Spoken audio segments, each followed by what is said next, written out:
The time has now just turned to 6:53 on this Wednesday morning, and here's what you need to know before you go. New details this morning on that deadly pole fire just north of Duluth on Monday. The fire broke out around 1 Monday afternoon on Rice Lake Road near Island Lake. The St. Louis County Sheriff's Office says 76-year-old Neil Hendrickson died in that fire. As for the cause, the investigation is ongoing, but authorities say it was likely a grinder and a blowtorch Hendrickson was using to work on a vehicle. Flames destroyed the building after an hours-long firefight involving multiple departments. Preparation for a worst-case scenario took place in Superior yesterday. Douglas County Sheriff's deputies joined Superior firefighters on Tuesday to train as part of a combined rescue task force.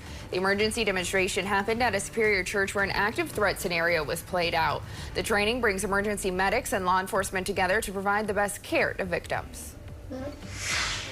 AI data center expansion in Wisconsin is raising questions for many about rising energy costs. On Tuesday, the Wisconsin Assembly passed a bill aimed at regulating these centers. The bill passed along party lines with Democrats opposed.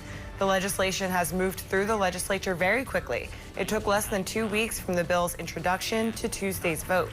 Governor Evers has already indicated he is unlikely to support this bill if it ends up on his desk.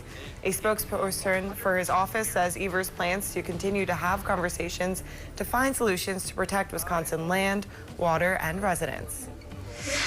A retired U.S. Forest Service Ranger is running for a Minnesota House seat. DFLer Aaron Kania announced his campaign for the District 3A House seat. That includes parts of Couchiching, Cook, and northern St. Louis County. Kania recently retired after serving as a U.S. Forest Service District Ranger in Ely for 5 years. He also spent more than 20 years as a law enforcement officer in Utah and Wyoming. Kania said his campaign focuses on rural advocacy, sustainable resource use, and making sure Northlanders have a seat at the table. Congress passed more than $11 million on Tuesday to help fund projects in the Northland.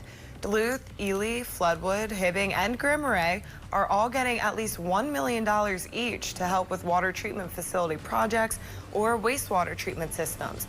That includes $1.7 million for Duluth's Lakewood Water Treatment Plant.